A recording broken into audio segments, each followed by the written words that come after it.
Hello there, this is Fiona, host and main GM for What Am I Rolling, a twice-monthly RPG one-shot podcast. This is a bonus Q&A episode to tide us over to the next one-shot, and it is indeed a very special Q&A, as this week I had the absolute pleasure of interviewing Anica Cihla, the brand director at Hero Forge and the game designer of Sin Eater, a journaling game about the absolute power to absolve or condemn. Sin Eater is a haunting solo tabletop role-playing game that plunges the player into the wretched world of sin eating, a real historical practice wherein an individual was hired to subsume the sins of the dead into their own soul through the consumption of a ritual meal near the body. As the Sin Eater, the player holds the power to grant eternal peace or unyielding condemnation to the departed. But every choice the player makes comes at a cost. To err is human. To forgive, divine. Do you believe yourself worthy of taking on a mantle of a god and offering absolution of errors? This game weaves together grief, rage, forgiveness, revenge, and the crushing weight of human transgressions into an unforgettable narrative experience. It was an absolute delight to interview Anica about her work and the development of Sin Eater. I am a massive fan of solo role-playing games and of the horror genre, so this game was right up my street. It feels unlike any game that I know about that's out there just now, and, I mean, what an interesting, if delicious, subject. The Kickstarter campaign for Sin Eater is happening right now, and is funding all the way through June 25th. So, if you like what you hear, please go check it out and support it. I'll put all the relevant links into this episode's show notes. Amazing. So let's get started right into our interview. Could you tell us, wonderful guest, who you are and introduce yourself to our wonderful listeners? Absolutely, yeah. My name is Anica Cihla. My pronouns are she, they, and I am a brand new game designer, which we'll definitely dive into more here. I am also the brand director for Hero Forge, which is a company that maybe some of your listeners know. We are a 3D printing company where you can create cool characters for tabletop games. I am also, what else am I? I am a stand-up comedian, and I am a jock, and I am a huge Warhammer fan. So a lot of stuff going on there. But primarily, I am a game designer. I love this Venn diagram we could sometimes get. You know, it's like a brand manager, and then so Warhammer and stand-up comedian. I'm like, we're going to break through to the mainstream. I love it. I can't think of any game designers that are like, I am a game designer. I am doing nothing else, because I think you have to pull from so many weird inspirations in your life to be like, what if I made a game out of this other thing that I find interesting? But I also feel strongly that no one should ever make a tabletop game about stand-up comedy. I simply do not think the world needs that. As someone, I have an improviser background as well, and I've done like the tiniest bit of stand-up. And let me tell you, like, I can do the performance side of it, no problem. I'm like, I can fall on my face, I can do all that, those mistakes. I cannot write at all. That's the bit I find really scary. So instantly, I'm in awe of the fact that you stand up and then you're into game design as well, because those are two areas that I'm just not a part of. You know, that's so funny. I find improv terrifying, and the thing that I love about stand-up is that you have more or less total control. I could certainly get on a soapbox about like how everyone's doing crowd work these days and you need to know how to write before you do crowd work, 100%. Whatever. But the few times I've done improv, I have such a hard time letting go of control, because I'll be like, man, it'd be so funny if someone said this funny thing here. And then my scene partner won't say that. And I just want to be like, sorry, time out. So can you take that again? Because it'd be so funny if you said this, which I know is a moral failing on my part. Like, I am not the hero of this story, but I love stand-up because it is so, you get to have control. Yeah. And you also get the experience of bombing. And a lot of people are like, I can't imagine bombing a stand-up set. And once you live through a bomb, you can live through anything. Pretty much anything. Yeah. No, I've been on some pretty subpar improv stages, and you go, you know what? I had fun. Nobody else did, and I'll keep going as much as I can. But I find it interesting because obviously role-playing games, to me, feel more improvising or can lead to more collaborative, like what you're saying.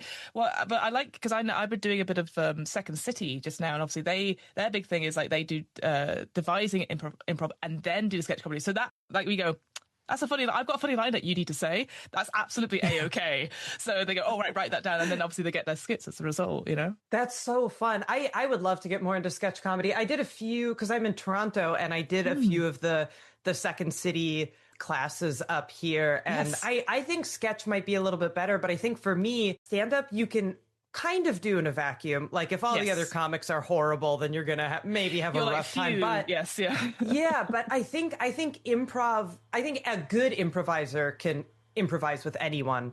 But I feel like improv is one of those where it's like riffing with your friends. It becomes 1,000 times easier when you have your group. Similarly with sketch, I think you can have these people where you're like, oh, we are going in hot. We are just absolutely crushing it. And I think that's true for tabletop gaming as well. Where it's like, do you have this group where you can role play with really well?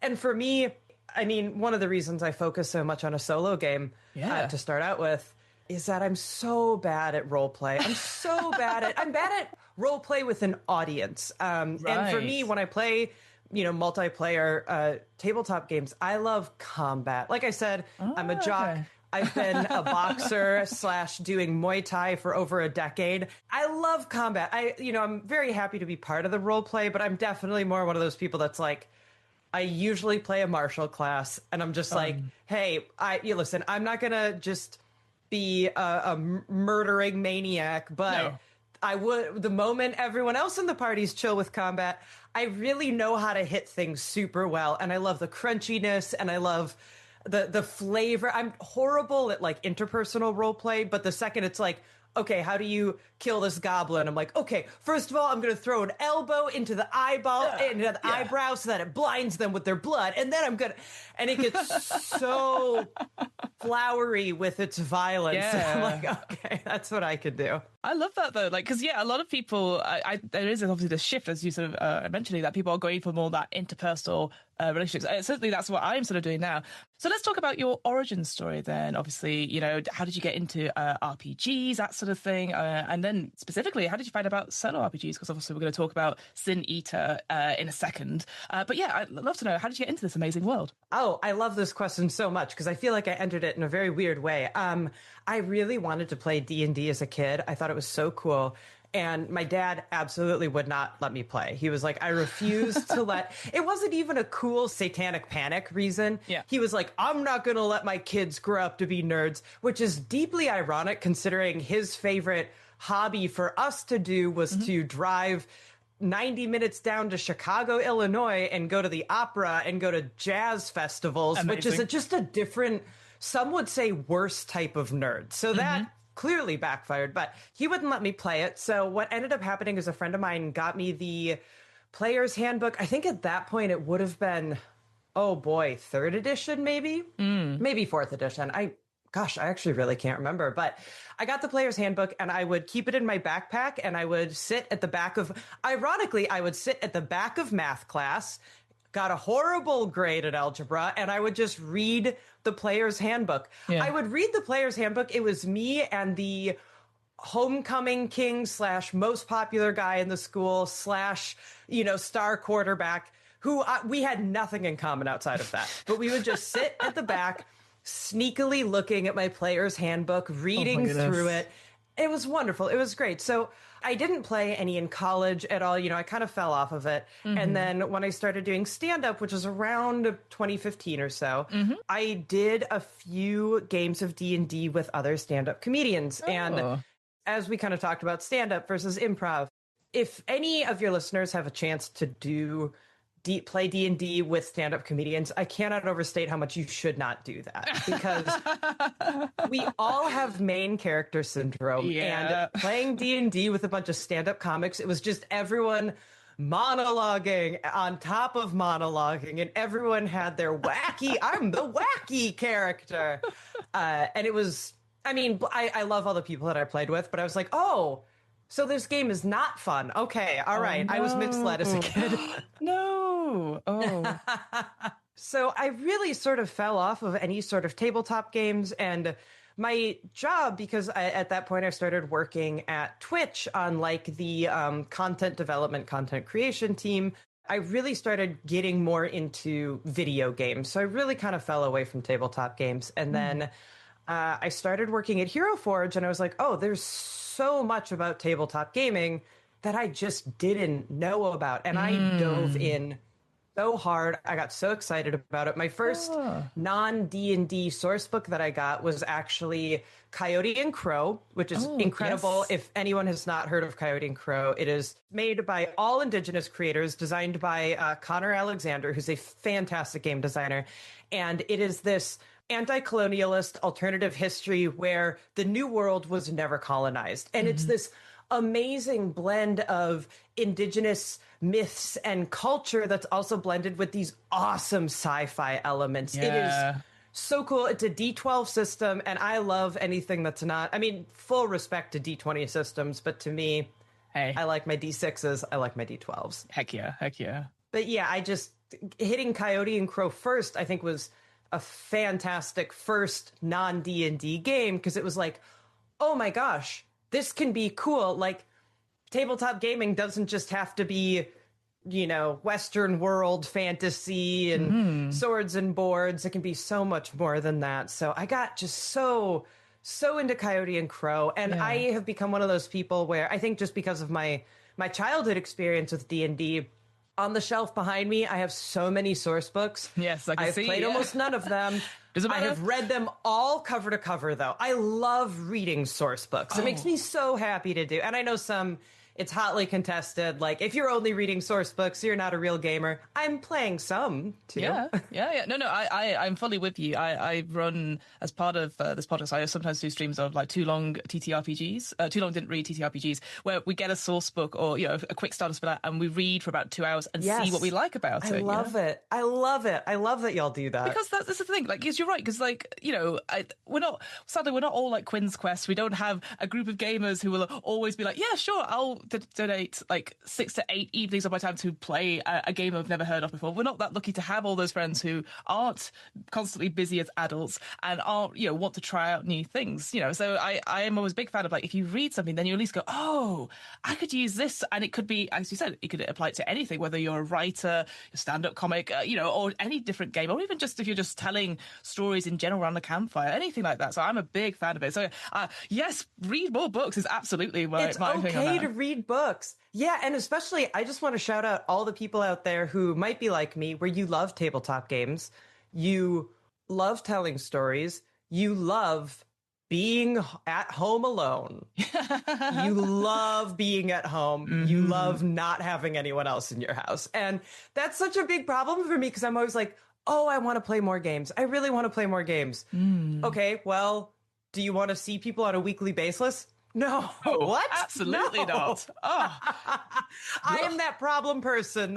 I do not flake. I've learned since then to just not even start to begin with. Or I'll do a lot of, I really like doing one-shots. I do a lot of one-shots on Start Playing Games, or just kind of doing it with friends around here. But that's why I got really into solo games, because I was like, number one, I get to role play without an audience. So there's no fear of vulnerability there, which is a big part of why roleplay is difficult for me. Yeah. And also, I get to be alone while I do it. It is awesome.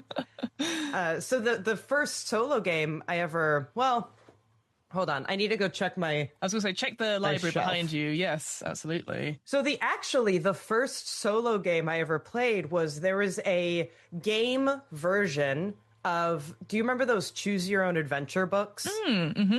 Just like, it was the same brand and everything, but it was a solo version. It was a retro, I think it came out in like, oh gosh, I don't know if it was aesthetically designed to look like it came out in the 70s or if it actually did, but it's this really fun, because it's not just a Choose Your Own Adventure. Go to this page, go to the next page.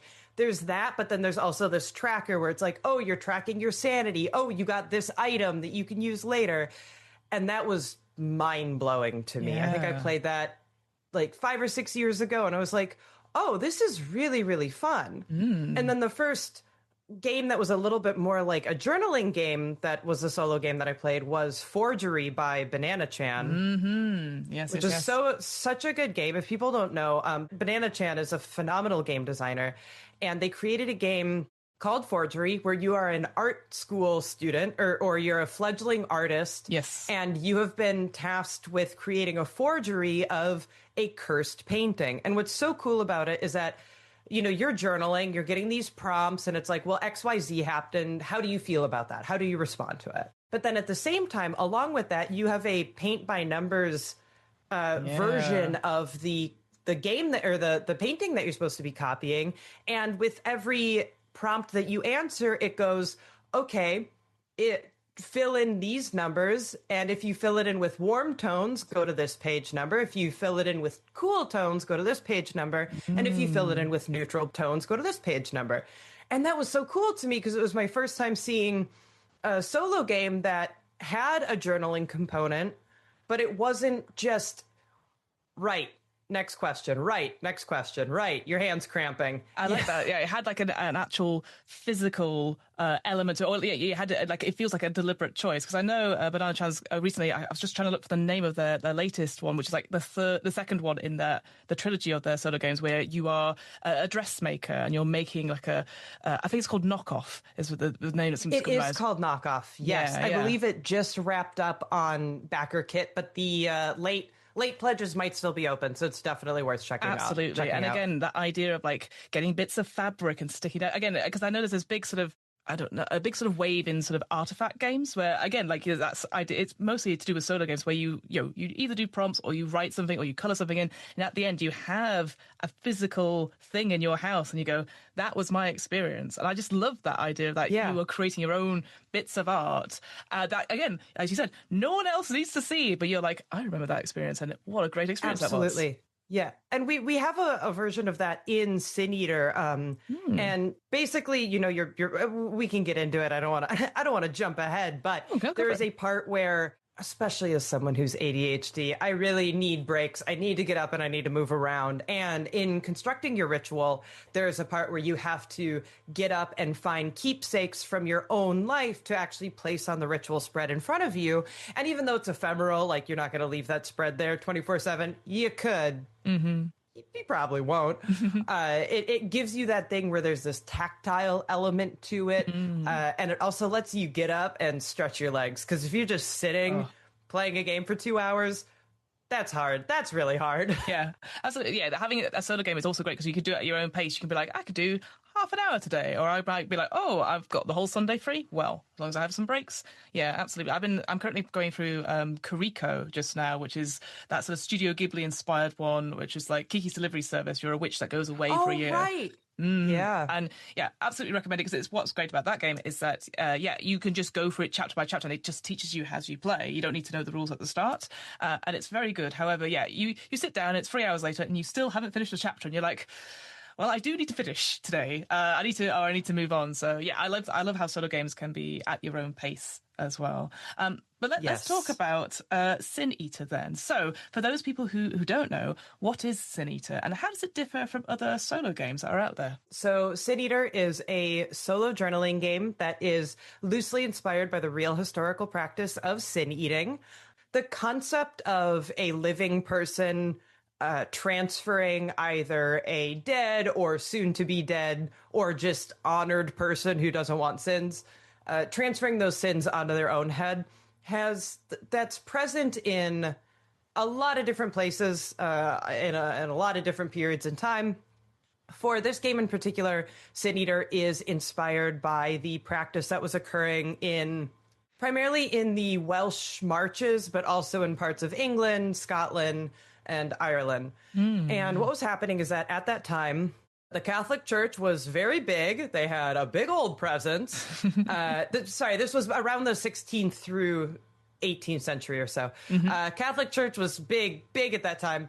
And if someone died without getting their last rites from a Catholic priest, that's a problem. Like, sometimes people die unexpectedly and they can't get their last rites. And then, according to that belief system, you're in hell forever. And that bummed out the families of the person that died.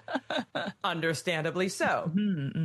So what they would do is they would hire a sin eater. And a sin eater was a person who was usually very ostracized by the community. It was not a position of honor or power.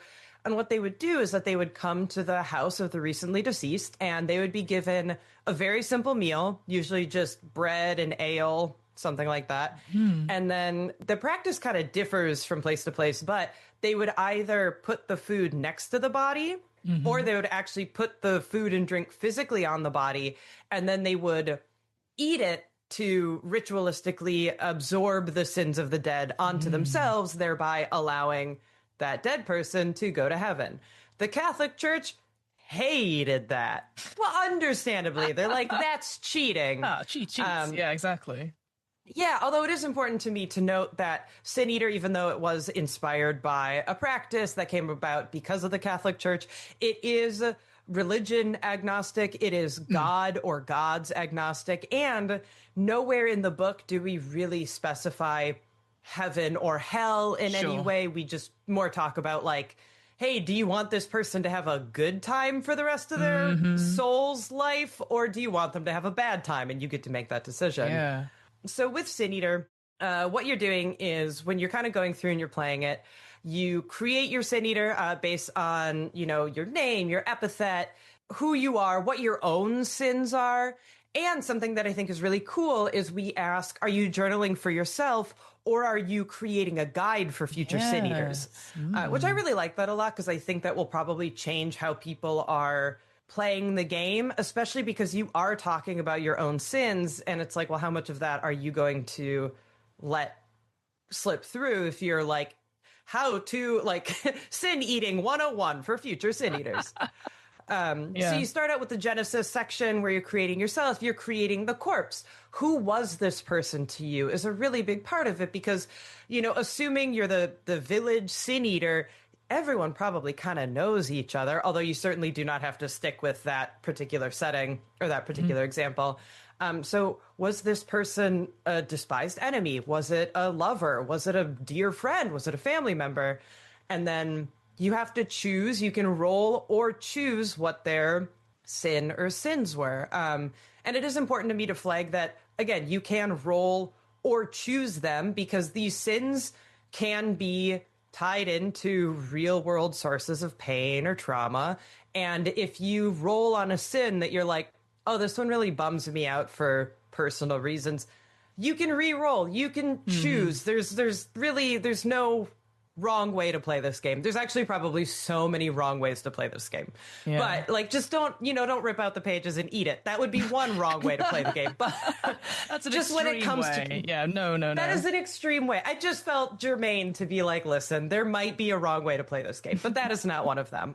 I recognize that in creating Sin Eater, it does talk a lot about forgiveness and rage and grief, especially those feelings around potentially fraught topics, the things in life that are oftentimes mapped to transgressions or sins. And we, in creating Sin Eater and putting everything together, there are a lot of points where it's like, hey, you can, roll from this table, you can do XYZ thing, or you can not do that because this is a game that can navigate difficult stuff to handle. So just kind of making sure that people have the ability to engage as much or as little as they want with that. Absolutely. And I really appreciate that idea of having that, you said, like the two different perspectives. It reminds me a lot of, again, another solo game. I don't know if you've played it or heard of it, but it was called The Beast, I think by Naked Female Giant. I believe that was the publisher's name. No, I'm not familiar. It is a game, a deeply unsettling romantic game. And it's a cards, like 21 cards. And over 21 days, you play it and you have a relationship with this entity, however you describe it, sort of thing. And it was interesting because obviously you're writing this journal. Again, it's like a journaling kind of game. And at the end, it tells you to burn the journal. And yet we have actual plays of it out there, myself included. And I remember the designer was like, well, why? It's a very personal thing. Why would you put it out there? So I like the idea that, yeah, you could make it, like, again, for content or for other people, if you would like to, and put that spin on it as a result. I think that's a really cool idea, you know? So yeah, that's what I was just thinking of, this idea of that, it could, you know, if you're like, actually, this time round, I want to see how it plays and keep those experiences personal, and then go into, like, if I'm playing this again, do, like, as you said, the one-on-one Sin Eater's guide to sin eating. Yeah, no, I just thought that was a really cool, like, narrative thing to do, because a lot of solo games don't do that. They just assume you're just going to play for yourself and maybe not show it to anyone else, which is absolutely, obviously, that's kind of like the point of solo games, as you sort of said. But I like the idea of, like, oh, but you could do it like this and just a different spin on it. Absolutely. And talking about showing it to other people, you know, we can get into, like, the Genesis portion is only one very small part of it, but talking about showing it to people, another thing that we are doing, it's mentioned briefly in the game text, but it's something that's going to happen a lot more on, like, a, you know, marketing level, basically, is this is reflected in the game art itself. The art is very, like, mishmash together. It feels very scrapbooky. And what we really want to encourage people to do is, once you've finished your journaling portion, you know, you don't have to do this. You can just keep it to yourself, because, like you said, this could be a private experience. But find other people in your, you know, head to your local game store and be like, hey, is anyone else playing this game? Do you want to swap journals? Or when you go gaming conventions, be like, hey, if anyone else is playing Sin Eater, I'm bringing my journal. Do you want to switch them? Or mail them to other people that are playing, because we love this idea of creating these journals that have, and every physical backing tier and the retail version will have a physical journal included in it. Oh, great. Where it's like, hey, you can send this to people and you can kind of create this sort of multi-author scrapbook as different Sin Eaters are journaling. Almost like a legacy type game going over and over and over. Very cool. Really love that idea. Because I think any kind of game that is like that, certainly that appeals so much to horror games, the idea of the chain let and all that sort of thing. So yeah, really, really cool. So again, maybe going back slightly, so why Sin Eaters? Or like, what is it? Is that an area that you found really interesting, or was that just something that sort of came up in discussion? Because again, that's very folklore horror, which love. I'm a big fan of that. But yeah, because I'd never heard of this before you kindly sent over your press kit, and I was like, wow, how has this not been done before? I've not heard of it. So yeah, how did you stumble upon this sort of world? You know what? I've talked about this a few times, and the response rate on where I learned about it is very hit or miss, but I'll say it here too. Sure. I am of the age where growing up in my 0 to 10 to 20, cell phones in bathrooms were not a thing. So oftentimes you had reading material in there, and a very popular one in my household, and I think a lot of households, at least in the rural Midwest, was a book called Uncle John's Bathroom Reader. Are you familiar with that at all? Sadly, as a British person, I've never heard of this. It sounds interesting. So go on, tell us about this. So good.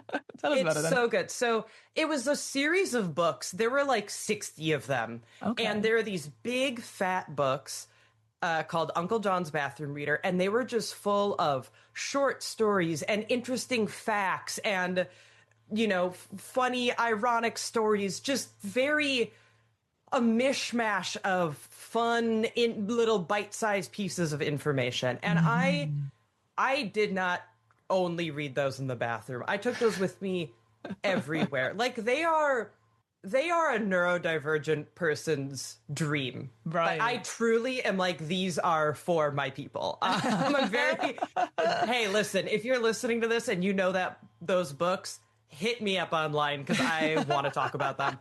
And in them, I read about Sin Eaters when I was like 10. Okay. And I was like, that's bananas. Yeah. That 100%. Is, you know, I didn't grow up in a religious household. I actually, interestingly, grew up in a lot of different churches because my dad was the town's church organ player. Oh, so I spent a lot of time spectating on religion, but not actually engaging in it. Sure. So something like Sin Eaters really piqued my interest, because I was like, well, this is something that I know a little bit about from an outsider perspective, but it's not necessarily tied to anything super deep in my upbringing. Right, yeah. Yeah, so I read about it then, and then it went dormant for such a long time. And just a couple of years ago, I was playing the game Pentiment. Are you familiar with Pentiment? Yes, yeah. Fantastic game. For any listeners that are not familiar with it, it is a video game made by Obsidian Entertainment with Josh Sawyer as the creative director.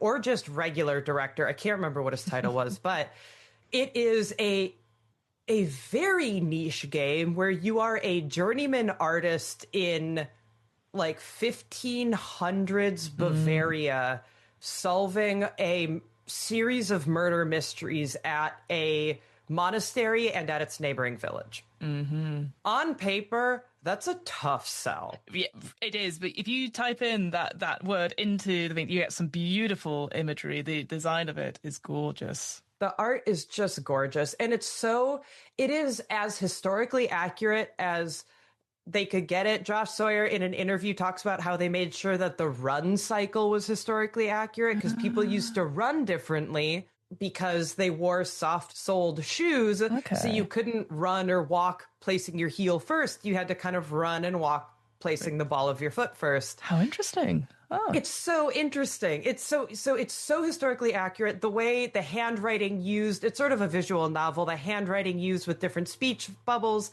changes based on how educated the person is that you're talking to. Once the printing press is introduced, people start changing over to printed font. It's so cool. So I was playing this game and I was like, wouldn't it be fun to make a game? It's not for anyone else. It's just for you. It's about your own niche little interest. And then I remembered Sin Eaters, and I was like, I mean, why the hell not? Yeah. Why not? Let's just make it happen. And I did some Googling, and first of all, there were so few primary sources to learn about Sin Eaters. It's considering how cool it is. There's so little written record about Sin Eaters. And it's the type of thing where you start looking for sources, you find a bunch of tertiary sources, right. You follow those back to a total of 3 secondary sources, and then you follow those all back to the one single primary source. So it was very hard to find information about them. But there exists almost no Sin Eaters in media. I believe Sin Eater was a class in one of the Final Fantasy games, and most notably, I think there was a Sin Eater character in maybe season 3 of the TV show Fargo. But there's just so little out there that I was like, why not? I want to make a game about Sin Eaters. It feels such... That's sort of thing. As soon as I read the game, I was like, there must be some sort of TV show or something like that. Because instantly I'm like, this is such an interesting story to then, if you play it over and over again and developing this person's life with like how they became a Sin Eater, and there wasn't any. And I was like, I'd never heard of it. And I just thought, I was just so compelled by what an interesting thing. Like, how would a person become a Sin Eater? Is it through choice? Is it because, through various external circumstances? And you could really play into that and really create a very interesting character as a result. So I was fully in on that. And I do also want to say there is that for anyone that's listening who is deep in the tabletop world, you may be hollering at wherever, I don't know, your iPhone or your car, at your AirPods or something. Yeah, absolutely. Yeah, you take them out. Yeah. That there is a game called Geist the Sin Eaters, which is published by White Wolf Game Studios for World of Darkness. It has the title Sin Eaters. The actual content of the game has basically nothing to do with the actual practice of sin eating. So I hear y'all. I'm listening. I am sitting down. I'm listening. But also, you're wrong. You're wrong. Yeah, absolutely. Absolutely. So obviously, a lot of this is a dice rolling. You've got some sort of tables in there to sort of generate your character and generate what sins and traits, stuff like that. But then you've got this interesting coin mechanic as well to just sort of decide the fate of like what, the sort of the balances of the humours and stuff like that. I just wondered if you could talk about that a little bit more. Yeah, definitely. So like you said, the game is split up into kind of 3 portions. You have your genesis, you have your creation of the ritual spread, and then you have your kind of the results of your ritual and the results of your cooking. And the dice are only used in the first third. The second third is entirely the some dice rolls, but primarily it is, hey, you're being given these really esoteric prompts and you have to go up and find these keepsakes in your life to lay on the ritual mat in front of you that's included in your game. And then the actual balancing of the 4 humors is done with the coins that come along with the physical version of the game. If you get a digital version of the game, you just have to find 2 coins in whatever denomination you have and just make a note of which face represents which humor. But basically, outside of sin eating, another big part of this game is the theory of humorism, This is another one similar to sin eating, where versions of this have appeared all across the world for a very long time. But the version of the theory of humors that appears in Sin Eater is based on the sort of Greek philosopher take on it. I'm so confident it was Hippocrates who sort of brought that into the realm of medicine, but it may have been Galen, and I honestly can't remember which one it was right now. But the theory of humorism in this particular instance is the idea that everything about your personality, every medical malady you've ever experienced is because of an imbalance in your four humors. And your four humors are yellow bile, black bile, blood, and phlegm. So you can kind of see how those have mapped to our own language.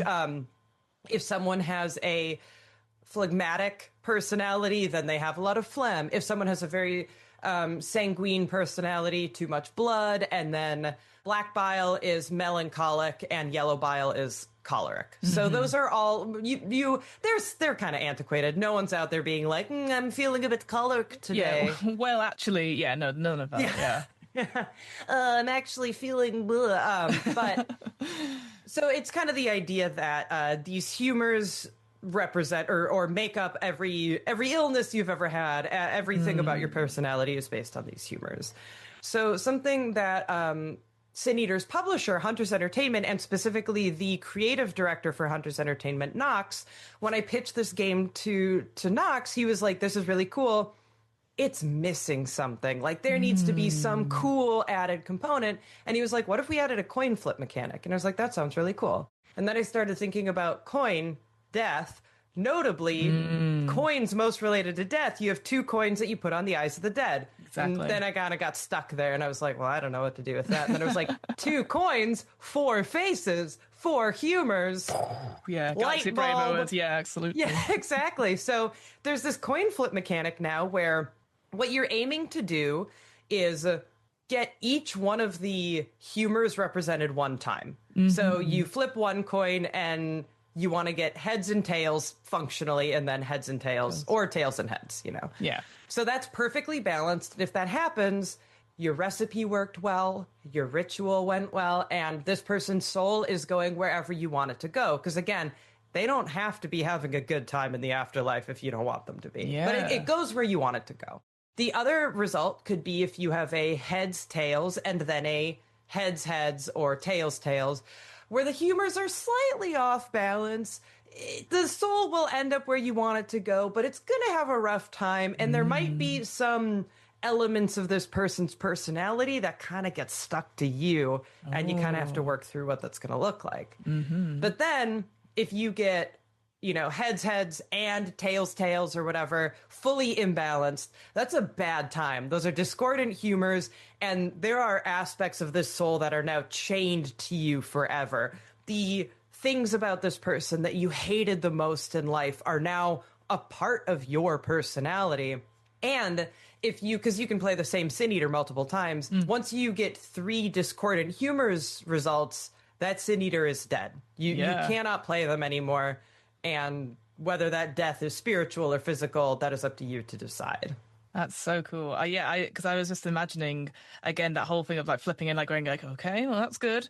That's not so good. And then, trying to work out like, the chances of it. I love that. A good coin flip, that almost has, the 50-50 sense of it. And as you said, like the humors, like, again, so thematic. Again, when we're reading through this PDF that you sent me, I was thinking of like The Witch. There was that film that came out years and years ago, where again it's that sort of like witchcraft, and I could just see all the camera angles, which I know sounds so silly, of somebody coming in and imbibing and eating, and then maybe doing the coin flip there. And I can actually see. I know you talk about it in the book that lighting a candle, doing a ritual to start and end the game, and certainly like with the results as well, depending on where you knock over the candle and around it. Oh, that's very cool. It just like, again, it's like opening and ending your solo play, and I think that's just, I love that sort of stuff. I think that just means that it's your own safety circle in a way, and if you need to leave early, that's all fine, but it's just saying that this is contained here and this is your special experience. Absolutely. I just loved all the ritualistic stuff that went into it. And there's a huge reason for that, which is because this game, no game is ever therapy. games should never be treated as therapy. Absolutely not. Yeah. Sin Eater, because you're creating this flawed person, either in your own character that you're playing or in this corpse in front of you, you are creating someone who's flawed, who you are being tasked with forgiving or condemning. And it is difficult to play this game without necessarily pulling from your own real life experiences. That's also compounded by the section of the ritual called the items extrinsic, where you are given these kind of esoteric prompts and you have to go find those keepsakes in your real life and put them on the ritual mat. So this game is very much designed to cause character bleed. Yeah. Character bleed's not necessarily a bad thing, but it can be a bad thing if not handled well. Absolutely. Yes. Yeah. Yeah. So with the lighting of the candle and knocking around it, and then when, depending on how your humors turn out, you actually fold your journal page back in a certain way. Having these physical rituals, the folding of the page, the knocking around the candle and blowing the candle out is I find a very good way to mitigate character bleed is having some sort of physical thing. Because if you just go, I close the book and I click, turn off the part of my brain that was just in that doesn't work. You need to have some physical thing to sever the link between yourself and the character that you're playing, and those are very much put in there to give you that. I'm part of this go back to improv. There's a course that I take every year which is about the mythic improviser's way, where we do improv around the different equinoxes, and how we end each session is that we ring a bell or we clap to again have that sort of noise and that shift in tone, and again nothing necessarily bad, but it just is that way of ending practice. So I absolutely see the same thing of like knocking, making the noise, blowing out the candle, and it just it's that sort of like here is the change. We see it and we feel it, and you've made that choice. Because I've definitely had say D&D games where we finished online, we go okay bye, and then I'm up for 3 hours because I'm like, well, I have not been able to decompress. I've not been able to get on the bus home, and you're just like, well, I guess I'm up here for 3 hours whilst I think about things. And again, not bad things, but I'm just like going like, well, I have all this energy. Whereas if again, that's why I love stuff like Stars and Wishes, because again, it's a way to feed back to people as well. But it's also like, oh, I really like this thing. I like this thing. Okay, great. And then I'm now back to me. You're getting out of that. Exactly, character. Yeah. It lets you kind of summarize things. It lets you kind of take this eagle-eye view of like, okay, let's take stock of what just happened in a way of going, but also that's not happening anymore. I think it's very important to have that sort of retrospective or have that physical thing that reminds you like, hey, I'm not my character. We're good. We're two different people. And just to go back, I remember now, the idea that you can choose, what your relationship is with the person that's passed away. Like, are they a dear friend? Are you neutral? Or is there someone that you hate? And then, as you said, then you decide whether they go to where they should go or whether you condemn them. And I was just like, oh my God, that's such a cool thing to play through yourself. If you're like, nobody liked this guy, sod them. That sort of, I like that, being able to play with that. I think that's just such a cool thing to do. And again, it feels very screenplay, very script-like, where you're like, oh, we'll bring in a Sin Eater, they'll save the mayor, and you're like, sod the mayor. Straight to hell, I love it, and I love the fact that, like, I have very complicated relationships with a lot of people in my life, and it's so important to me to go, this is a person that I love, I still am going to condemn them for this. Or this is a person that I hate. Do I hate them enough to condemn them forever? Or am I willing to absolve this sin? And I just think, again, it's not therapy, but I think being able to thread that needle of like, I love this person, I don't forgive him, or I forgive this person, but I hate him. I think it's so important to be able to thread that, because in real life, that's real life relationships. Happens all the time. Every important person in your life. You're just like, things are really messy, and I wanted to be able to reflect that mess in Sin Eater. Yeah, both like with the food, but also sort of metaphorically as well. I love that. So with obviously the Kickstarter underway, any word on like what stretch goals are going to be? Is there anything that we can look forward to, obviously, when it gets funded? Oh my gosh, the stretch goals are so cool. They're so cool. I've written them all already. I don't know if you're supposed to say that, but I'm going to say it. I wrote them all already. They're amazing. Right now, the Google Doc with all the stretch goals is longer than the original Google Doc for the game text. How exciting. They're so cool. So, like I said, in the character creation, you have epithets. There are ones that are like blood brined or clove monger. Like, they're all really fun. And the first stretch goal that we have is it's sort of modules for the epithets. So with each one of the epithets, it goes in and it dives into like, how did you get that name? Oh, fun. And it lists specific ingredients for each one. It lists stories for example, I can't remember which one, but one of them, the situation that where you got that epithet is based on, it's an homage to the Voyage of the Demeter portion of Dracula. Another one is an homage to Murders at the Rue Morgue by Edgar Allan Poe. Another one, my personal favorite one, which is, I think, Bloodbrine, it's kind of inspired by the new tabletop war game called Trench Crusade, where you live in this world where Sin Eaters are conscripted by the military, and every night when the battle ends, it's your job, you and your faction of Sin Eaters, you have to go out and quickly cleanse the sins of the dead. Oh, that amazing. One's so cool that I'm like, I just want to make a second Sin Eater book. I was going to say that again. I'm thinking of like, you know, Never Going Home. There's so many games that are like that. Yes. The Sanctum as well, where you're a witch finder and you're condemned and you're brought to go find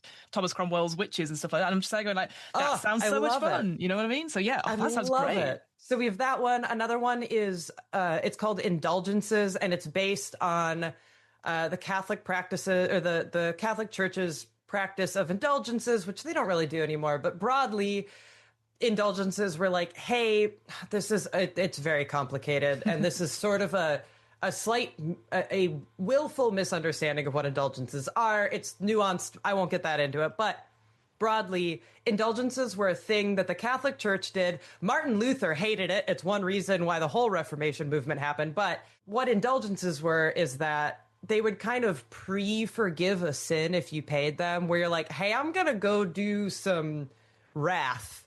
Yeah. Can I just pay to get it forgiven? Again, that is not the most accurate representation of them. But what happens, yeah.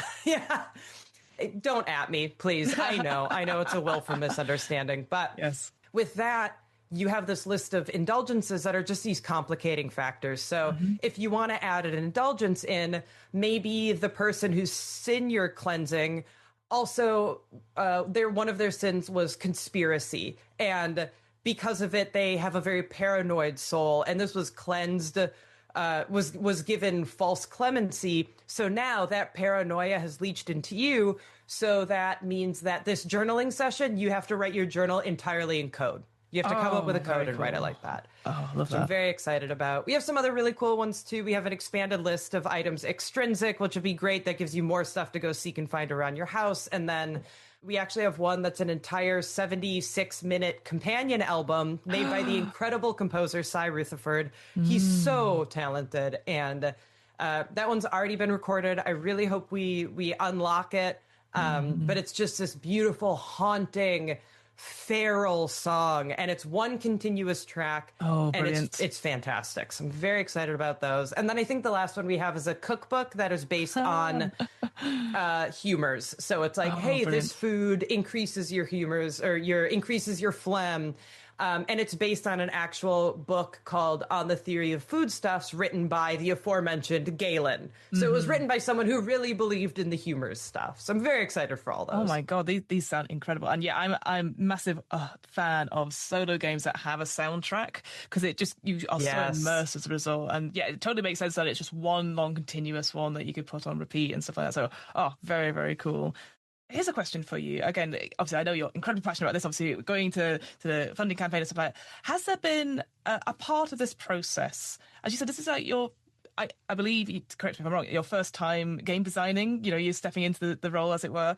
Has this been something that you found particularly challenging, but obviously you had to get over that particular obstacle? Is there anything that comes to mind? I think the thing that's been most challenging for me is that I am I'm not particularly precious about any of my endeavors, but I'm a very quick and intense communicator. And a very big learning experience for me is, I pitched this game to my incredible, wildly talented editor, Alex Teplitz. I pitched it to him, and I was like, I think I told him about it in March, and I was like, yeah, let's aim for an October release date. That's not how indie tabletop game design works. So I think a big thing for me is just learning, like, just because I'm one of those people that wakes up at 6 a.m. every day being like, bullet point, bullet point, bullet point, let's go. Yeah. That's not necessarily the vibe. I think another really difficult part of it for me has been the fact that my only real experience with creative endeavors has been stand-up. And with stand-up, when you're talking about it, you're riffing and you're coded in irony and detachment. And talking about Sin Eater has been really difficult because it's like, hey, it's vulnerable. And again, as a comic, I'm like, no, thank you. I do not need to do that. So having to market it and be like, hey, it would actually mean a lot to me if people backed it is so alien to me. Because normally I'm like, you can come to my show or you cannot. I don't even care. So you're here? Okay, I guess that's cool. Yeah, absolutely. Yeah, whatever. Yeah. I was going to do it anyway. Yeah, no, I can definitely see that. And then the flip side of that, almost like flip side of the coin in a way, what's been the best part about this project, for you? Like, it's something that every time you come to it, you're like, can't wait to get to it, if you know what I mean. The art.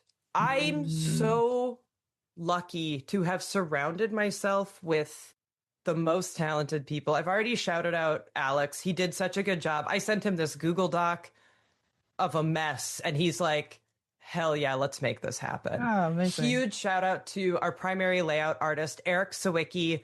He is the reason why Sin Eater is so cool. The design is very inspired by illuminated manuscripts. Yes. And everything he did, every new page he sent me, I was like, no one has ever understood the assignment as much as he has. Like, Sin Eater would not be what it is without Eric. Similarly, Johan Noor, who did the cover for it, did some of the spreads inside. He really helped set the art direction because one of the first things that he did was the sins table in the game. And once I saw that, I'd been a little like, I think I kind of want this, maybe this, I don't know. I saw the sins table and I went, of course. Yes. I don't know why I wasn't sure what I wanted. Yeah, I want this. Yes, absolutely. Yeah.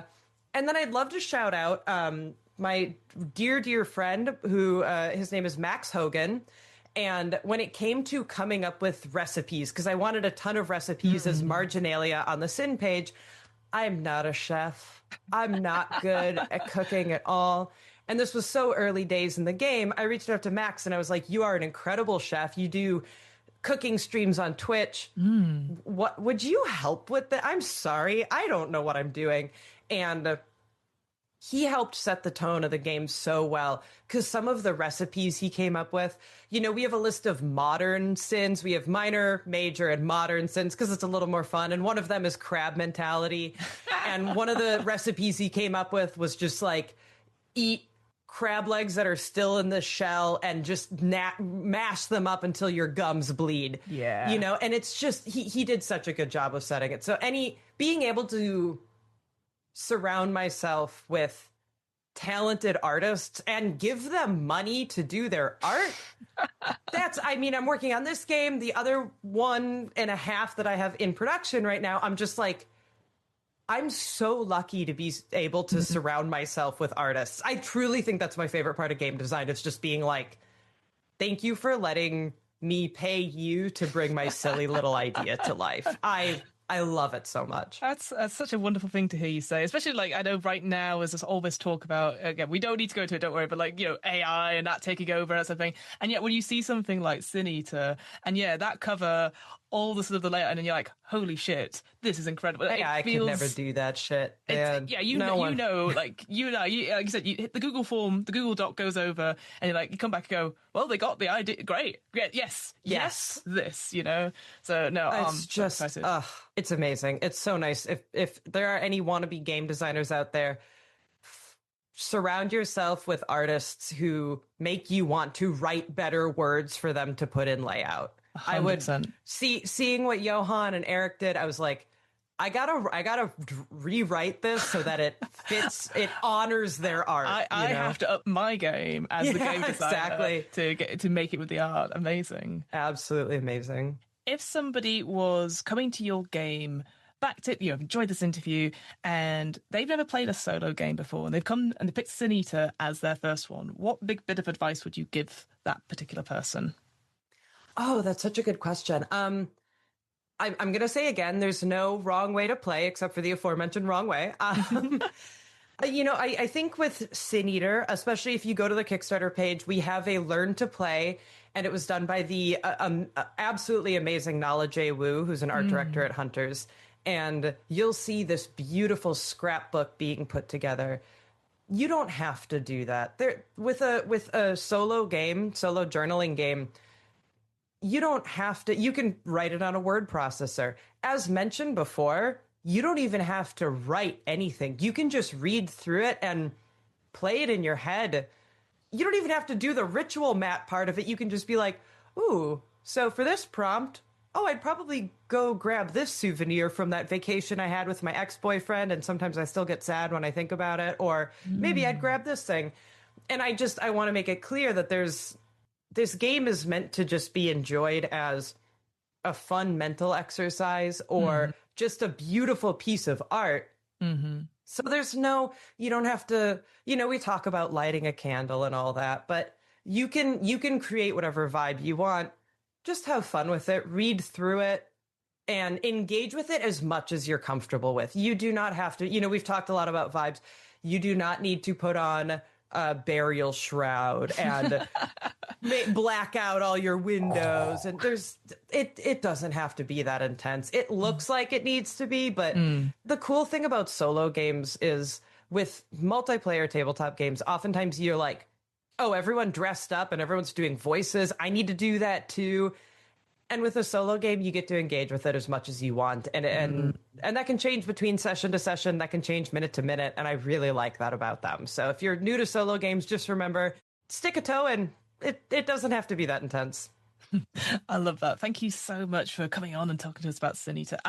Finally, where can we find your work? Of course, yeah. So you can find me on Instagram at Anica, ANICA _Cihla, CIHLA. You can find me on Blue Sky. It is actually under the name of my game design studio, which is Atticus House. So that's ATTICUS.HAUS.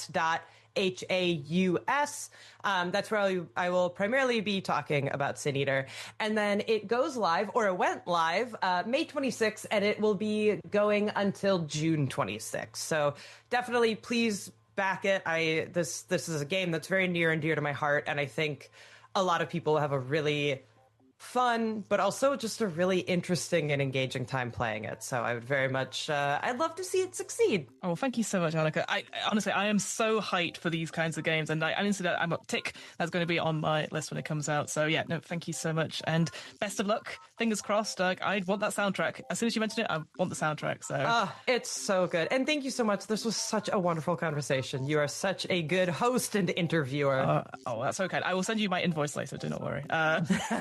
I'm hoping to do more of these special Q&A bonus episodes in future, including Q&As on the one-shots we've run here at What Am I Rolling?